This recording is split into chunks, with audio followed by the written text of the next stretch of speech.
All right, Dustin, flight of the Bush Chook. No right or wrong answers, just whatever comes to mind. Everybody, this is the initial deep dive into building the foundation and framework for the character, the lead character, the protagonist in Flight of the Bush Chook. Particularly our first episode, Singapore Sling. At this stage, the inspiration behind the story wants to remain anonymous. Or do you? Yes. He wants to remain anonymous, so we'll blur out this head. Give you some blurry. All right, so let's start off. What did you do before becoming a flight attendant? I worked at the airport. So I was living in Europe before that as well. But my goal was always to be a flight attendant. So I thought it's quite a hard process, but back then it was hard to get into. So I deliberately worked at the airport to kind of start the ball rolling in that industry to make it look better with the interview and recruitment process. So you were already involved? Yeah. So it was always a goal. Excellent. Yeah. And are you embarrassed by what you did at the airport beforehand, or are you No, not going really. to tell? No, I worked at a car rental company. A car rental? Yeah, Okay. no, it was fun. It was great. Okay. Oh, Jesus Christ. The dog kills lions. All right. I mean, wait. Not even put him out. And do you have a recollection of when you thought about becoming a flight attendant, or was there a moment in time that you? I think it was probably when I took my first proper flight, long flight. First time I went to Denmark, really, I guess. I was, I think, 15. And it just looked like fun. Right. Yeah. Looked like fun. Which you discovered that was. Yeah. That's what you make it. Okay. And that's where you lived in Europe, you lived in Denmark? That was just my first trip to Denmark, just for 2 months. Okay. All right. And so that's how applying came about. You always wanted to, and then when was the moment right for that? Well, you had to be 18 for responsible service of alcohol, and just that's the law anyway, and it still is. So I was still quite young. I looked into what sort of qualifications, or not qualifications, but background they were searching for when you go through the recruitment process. You had, back then, I think it's still the same, you had to complete year 12 or equivalent, and just a customer service role experience. Okay. So back then it was quite a big deal. Yeah, it was a lot harder to get back into back then as well. And you just had to speak a language as well. Okay. Not so much anymore, yeah. So it was a bit daunting for you as a young guy to be thinking about, okay, fuck. Yeah. Okay. Yeah. I remember when I did go to the interview, how nervous I was. Yeah? Yeah. Do you remember how that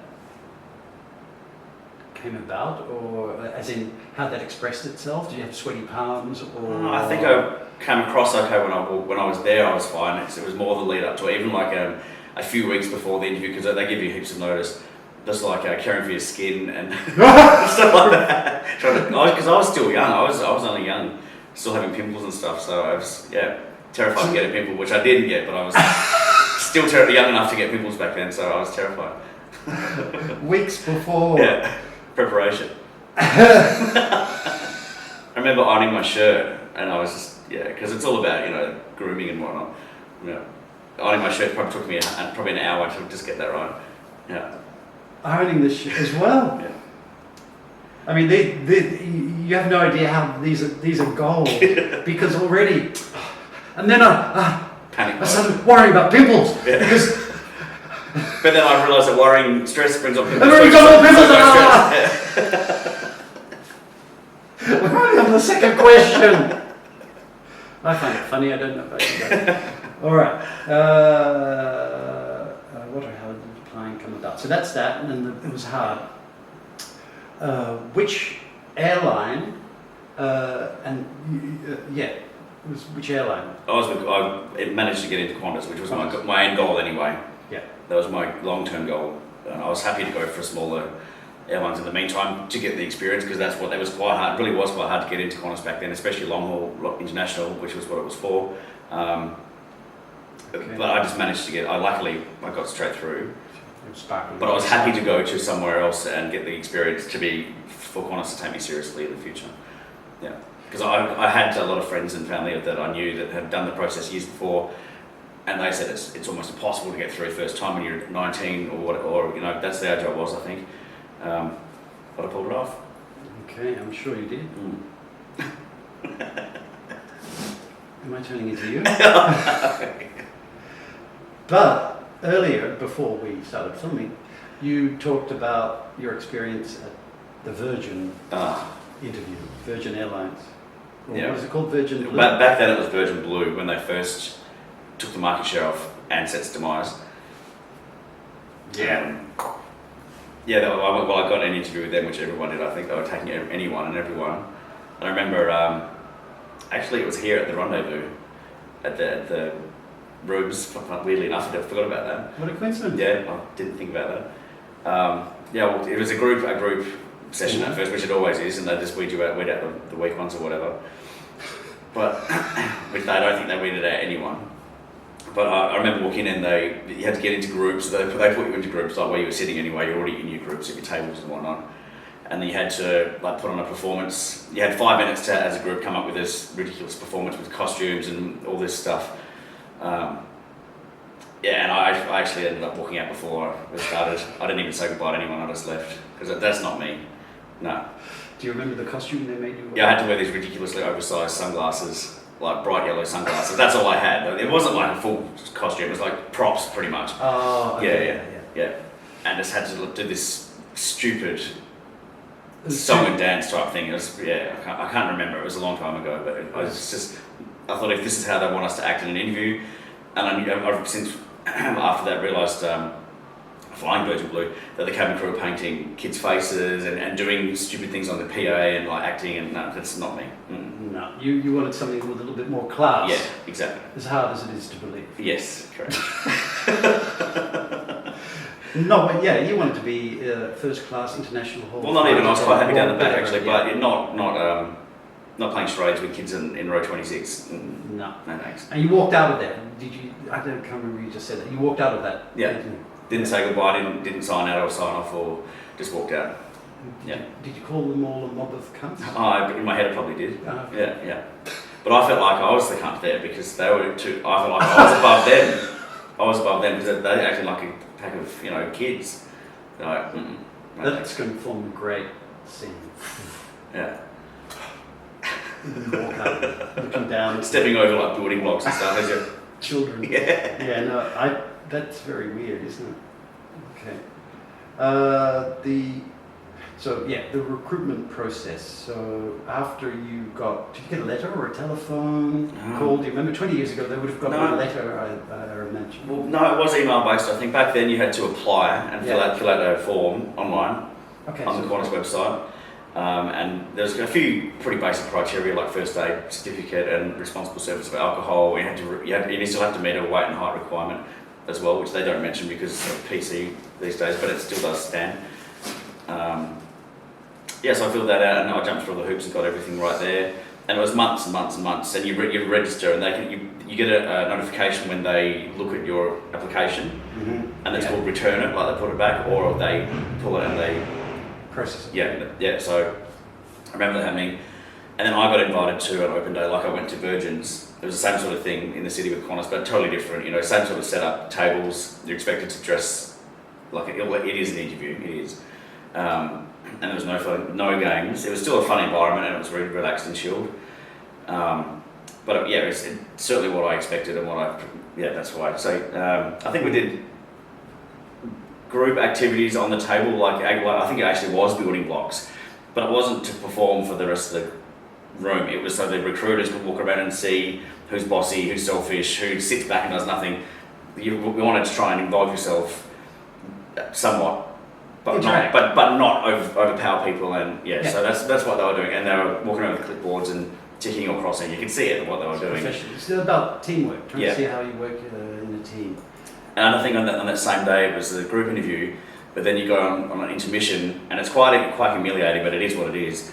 They call a bunch of names out to go into a room, and I was one of them. And the other guys, I'm guessing they say, you're not successful today, try again in 12 months.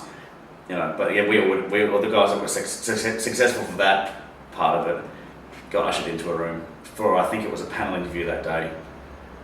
Then you get sent away, you get your results from that, and then if you're successful, you get sent to Sydney for a proper interview. Sent to Sydney? Yeah, but by that time you've got the job. They just want to see. Okay, yeah. So it's just an eyeball. Yeah. All right. And that probably brings us to the training. So you would have shown up, was that in Perth? No, it's in Sydney too. It was in Sydney as well, Yeah. so they put you up. Yeah, 6 weeks. Yeah. Good God, that's already risky with this character, Jono. Yeah. Okay, so you were there for 6 weeks. Mm-hmm. Wow. So first day, tell us about that. And I believe the next question, of course, is were there people that stood out? Tell us about them. And then there's a particular individual that links in Yeah, with sure this is. episode. Yeah. But so yeah, just first day of training, and then whoever stood out. When you get sent to Sydney, that training is actually emergency procedures.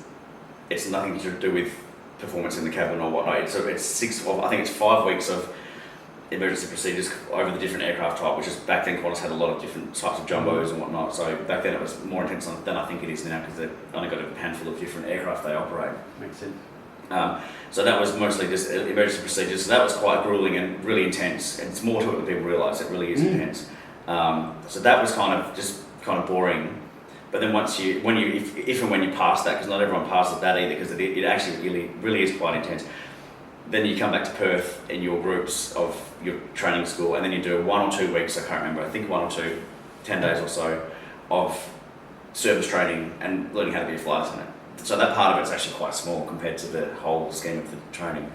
Yeah, but I did notice in that group, don't forget it was right after Ansett failed. So a lot of the people in the group had flown before, but a lot of us, pretty much 50-50, hadn't, and I hadn't.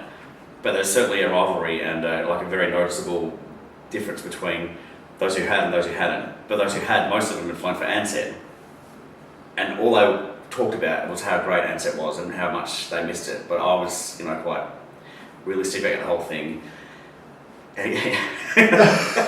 So that to the point, because I was so sick of hearing it, to the point of being rude, because it's like, well, you guys ran it into the ground, so now that you've got the great opportunity to work for another good airline, maybe change the channel.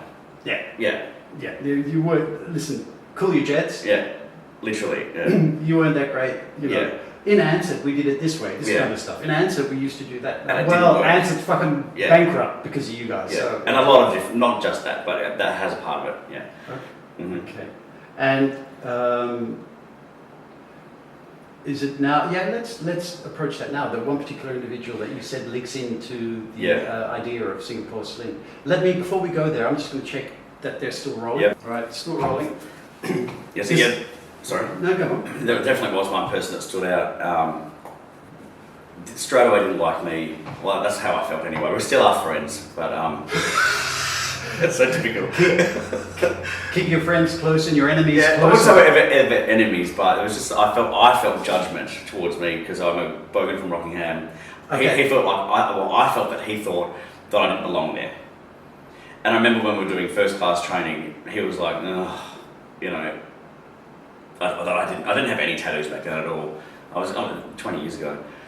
But maybe it was just all in my head, but I felt like he was judging me. He flew for a few different airlines in the past, and I felt like he was judging me, and it felt like I shouldn't be there. Yeah. Was he gay Yeah. as Oh, well? yeah. Yes. Yeah. Yes. Okay. And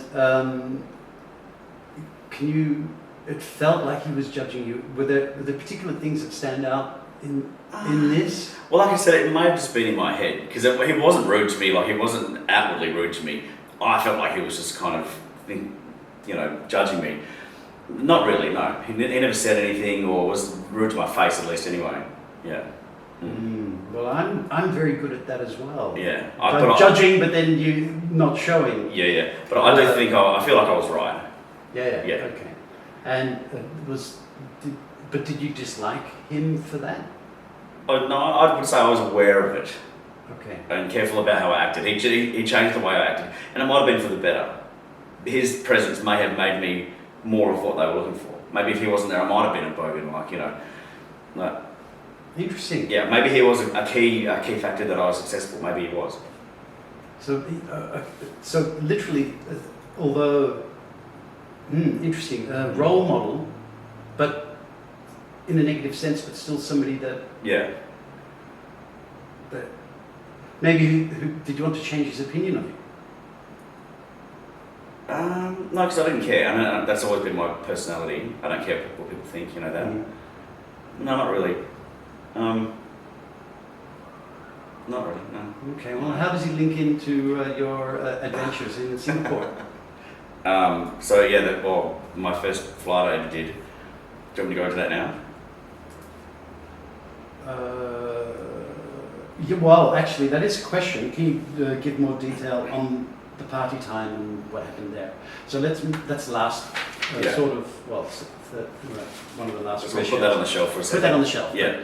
The interesting hook is you met this person first day at Qantas. Yeah. This individual, your nemesis, as it were, was in the same group, and then first flight, the nemesis is there. So it's a great setup. Okay. So who did you hate? Was anybody that you hated? Because it doesn't sound like you hated. Not really. Not really. Because if they were that bad a person, and this person wasn't a bad person either, but Qantas wouldn't have let them through because they're very good at what they do and they're recording the process. If there's someone that was hateable, they wouldn't have been there. Yeah, okay. Yeah. So then, who did you hate the most or have the most conflict with? It just sounds like all the Karens and Kevins. Yeah, pretty much. Karens and Kevins that answer. Yeah, definitely. The answer sure is, yes. Yeah. Okay, the answer crew. So that will be funny to have two groups that are at each other's throats, and that's the cliques then. Yeah. Yeah, and then we can have so that's the cliques, the answer cliques and the newbies. The newbies, yeah. And then, there's all sorts of interesting ways to show that. Did you have any special mates? Somebody like good friends. Yeah. Yeah. A sidekick or somebody that you would really look forward to working with. Yeah. This girl. She actually flew prior as well, but only for a regional like mining charter company. And she also happened to live in Rockingham at the time, which was quite weird. We would just she would always make me laugh in the important, serious mock-up emergency scenarios we had in a really amazing cabin simulator. She would always make me laugh when we were supposed to be getting a dead person out or something like that, you know. That side of things. She made you laugh at the inappropriate moment. Exactly right, exactly. Okay. And even when we were doing, and it was all a mock-up. It was a fun environment, especially the service training. Again, in the cabin simulator, which is very real. It actually is a cabin. Just on the outside, it's nothing. We're trying to be professional and do first-class service, which is not my style. But that's what you have to do. And I did it quite well on board. But with this girl, I had to serve her, and she's making me laugh, and I would drop something, or I couldn't stop giggling.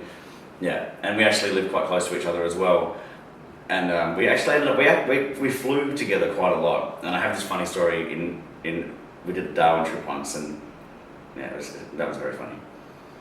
That will be our Indigenous episode. Well, there's nothing to do with that at all. No, it won't. Yeah, but so was she also in the initial group? Yeah, she was. Yeah. She was also in the initial group. Yeah. Okay, so which is good going forward, perhaps. And that's what they call it. That's what they call it. Initial training. That's what they call it. Oh, okay. Yeah. Initial. And can you tell us what she looked like? Well, she's gorgeous. She was recruited, so not too tall, but blonde and very attractive and beautiful. Yeah. And was she also a bit of was she a bit bogany that covered it up, or no? She was actually English. Oh, she was English. Yeah, and no, she wasn't bogany, not at all. But we bounced off each other type thing. Was a lot of her humour rude and sexual? Yes. Okay. Absolutely. That's why we were friends. That's why we were friends. Yeah. So, so it's all your classic one-liners that are sex-related. She would have loved and had some of her own. Oh yeah, yes she did. Do we need to interview her for this? Maybe. Is she still around? Is she? Yeah, oh yeah. Maybe that would be a good idea. Yeah. Because it's so coincidental that you're talking about a girl. Yeah. Because I was thinking I would like to give this character a sidekick, a heterosexual girl, Yeah. as a sidekick or best friend going through as newbies. Yeah. And even because we live so close to each other. Yeah. And our partners at the time both got on very well, so we had a pool. Like they'd come over for drinks. We'd get pissed and go in the pool and have food. You know, like that. We were friends. Not only flew together, we were friends outside of work too. Yeah. Perfect. Yeah. Perfect. Because when was it? Recently, obviously, Coco's now going up. Jane. Yeah. And then I realised Jane. Oh my God, she was there as well. Was she? Or not in the group, no, but she was flying. around. Yeah. So I started thinking about Jane, and I thought, yeah, that's what Jono needs is a Jane, or type character. Yeah. This Chook girl, I won't say her name, it was my Jane, I guess. Yeah. Okay, well, we can flesh that out when if we talk to her. So that's great. Was there a particular person that you looked up to that you thought, God damn, I want their job, or I love the way they carry themselves through life, or just do their work, whatever? Yes, absolutely. Mm-hmm. Yeah, tell us about it. And this lady was, I think, so when we had this whole recruitment massive drive, that's when Ansett, you know, like I said, collapsed. So Qantas suddenly had this huge market share to fill, so they did a big recruitment drive. And I think we were the second group through, but the first group had this lady, and she was actually with Ansett, but also with a couple of airlines in Africa as well. She's African, Zimbabwe, and so she was my equal, but she very quickly became our contract-based manager and cabin manager. I'm sure, yes, she sure was, yes, and cabin manager quite quickly. So she got promoted really quickly. But she had a lot of experience too. Okay, yeah. But she was just funny. She was great at her job. She's professional, you know, but she was hilarious, non-judgy. She never made anyone feel like shit. Everyone loved her. The flight crew, you know, the tech crew, pilots loved her. All the crew loved her. And when she stepped into that base manager role, perfect. So she wasn't even flying anymore for a couple of years, I think, or quite a few years. She stopped flying. She was in the office, just dealing with us, you know, our shit. Now she's brilliant, and we're still friends to this day too. So she sounds like the complete package. Has a good sense of humour. Yeah. Nice nature, but good at her job. And able to take responsibility and okay. Did she also sack people and that kind of thing? She would like to do the. She would have had to do the execution. Yeah. If that's something went wrong, yes, absolutely, she would have. Yeah. Back to Virgin. You won't even get into Ansett, and it doesn't exist anymore. That's really motivational. Was she? I know we're not allowed to talk about race, but was she a white Zimbabwean, or she was a white? Oh, okay. Yeah. All right. Well, looks like we're not going to meet our diversity quota with her. Yeah. Oh well, doesn't matter. It's not what this is about. Well, that's really good. And did you have any one-on-one chats with her about her career, or did you admire her from afar? No, we were good personal friends. I remember going through her Facebook and all these pictures of her at Ansett, and she was there for years, I think. And I'm sure she flew for a company in Africa. I'm sure she did. Mm-hmm. So we had many chats, and her husband and my partner were also both in mining. So we'd do dinners and stuff like that. Like we were quite close out of work as well. Wow, this is you're painting a far more social. Yeah, it's very social. It's a huge family. Friendly. Atmosphere than I ever realised. Yeah.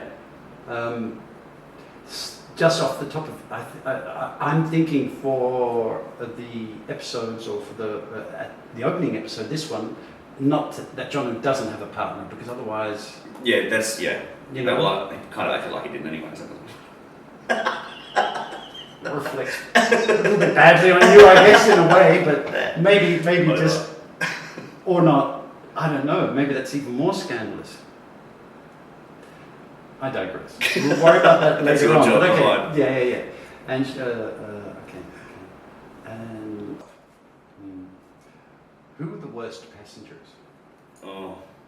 The demographic. Well, certainly Chinese.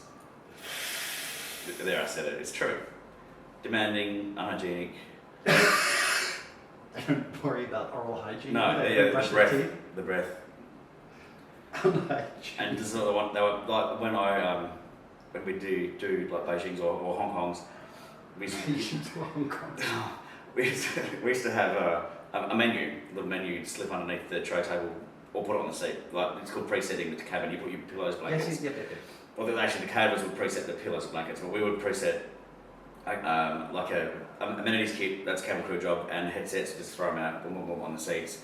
And I would put the menus up in the latch on the. Yep. Yeah. But on Hong Kong flights, we sometimes didn't do that, depending on who the manager was, because they could see when they got the menu, they could see what snacks we have available through the flight, and they want everything. Well, they start immediately ordering. Everything. We haven't even. We're still boarding. Yeah. Cup noodle. Fuck me. So if they don't know what we've got, they don't know. So, yeah. But we're still boarding, and they want a hot cup of noodles. So they just have no. Me. So Understand. selfish. They want everything. It's very strange, seeing as they're all communists. Yeah. You'd think they understand, but they're not. Maybe the ones that fly are a little bit over them, up themselves. Yeah, maybe. Is that it? Yeah, maybe. Mm-hmm. That they're wealthy enough to fly, so they think they're a big deal. Yeah, yep. And they usually had a tribe of kids as well. I can't say tribe anymore either. A bunch of kids, all throwing stuff around the plane and. You're allowed to say whatever you want in Flight of the Bush Chook. Yeah. That's the whole that's point. True, yeah. The tribe of kids. Mm-hmm. They would hand you a nappy. Yeah. And so they've just changed their kit on the tray table, but I didn't see it. It's happened to me a few times. They would hand you a nappy all rolled up, and I'd be like, "No, you can take it to the toilet and put it in the bin yourselves." Christ. All we need is just a couple of things, and that's a good one. Yeah. As you're walking past, that's some arm out with a nappy with droplets of diarrhea or something, and then, oh god, okay. Any other notables? Notable demographics, or countries, people? You know, without sounding racist, because I'm not, but it's mostly Southeast Asia. The one man for himself type attitude that they've got. Okay, Yeah. so the Asians. India and China mostly. Yeah, and Johannesburg was a cracker as well. South African Jews. Exactly, it was not the blacks, or you know, if you can say that, because they didn't fly really anyway. Mostly, but it was the Jews, like the Dutch Jews. Think a Dutch person and a Jewish person in one body. That is not good. That's why the Dutch people, I think, gave them to the Nazis. They're all just like, here, take them. We don't believe in it. I might be part Jewish. We don't have foreskin. Wait, how do I know? I told you.